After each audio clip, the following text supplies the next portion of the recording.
Braves country, full attention. The house is buzzing, and today we're talking about major roster moves. The Atlanta Braves made some key changes before the series against the Seattle Mariners, and there's a big name back in the lineup, Jurickson. Profar is returning to the top of the order, ready to pick up right where he left off, igniting the offense. But along with his return, there were tough cuts, a DFA, and hard decisions from the front office. This is the kind of news that shakes the fans' hearts and the team's future in this crucial stretch. And before I go any further, let me ask, are you a true Braves fan? Then prove it right now. Subscribe to the channel, hit that like button, and turn on the bell. Here we break down every move with passion, like we're in the stands, but also with the depth you need to truly understand what this team is building. Braves Nation, this is our space. Now, let's break it down. Profar returns after a few days on the paternity list. He missed the series against the Cubs, but comes back refreshed. And honestly, there couldn't be better timing. Over his last 29 games, Profar hit nearly 300 with an absurd 1.013 OPS, 9 home runs, and 26 RBIs. He wasn't just hot, he was the engine of the offense. And now, with another child to honor at the plate, his motivation is even higher. Can you picture him stepping back into the lineup at Truist Park and blasting one right away? That's the emotional fuel the fans have been craving after some tough weeks.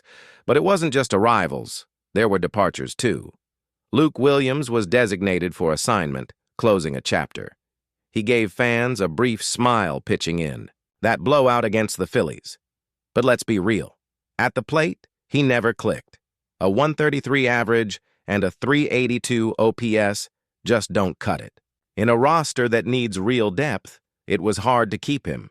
Stepping into that role could be Vidal Brujan, who at least offers defensive versatility and some extra spark. Now about the mound. Daysbel Hernandez is back from AAA. His season started strong, but an injury derailed him, and since coming back, he's struggled badly.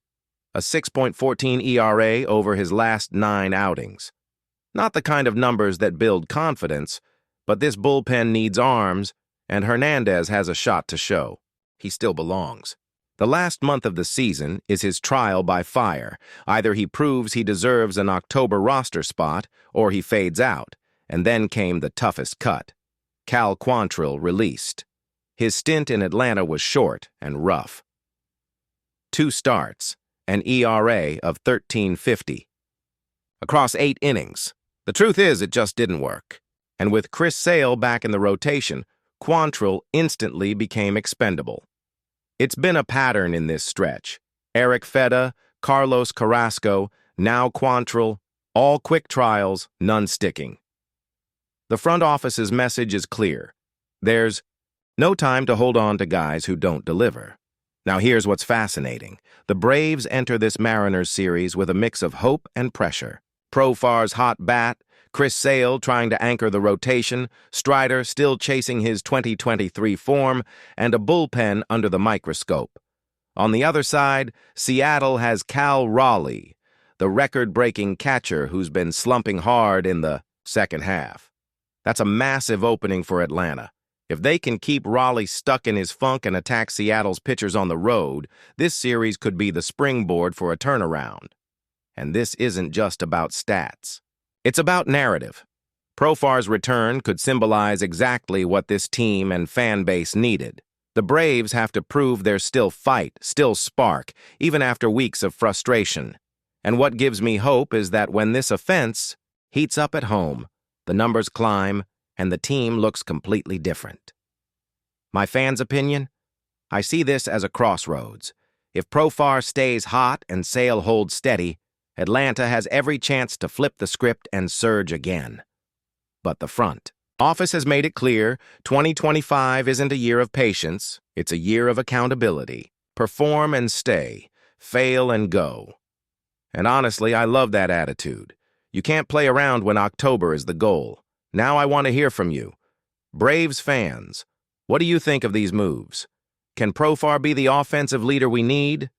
Does Daysbel Hernandez deserve another shot in the bullpen? And what about Quantrill? Would you have given him more time, or was cutting him the right call? Drop your thoughts in the comments. I want to hear Braves country loud and clear. For me, the message is simple. The Braves have not spoken their last word in 2025, and this series against Seattle could be the moment fans look back on and say, this is when we turned it around. I believe. Do you?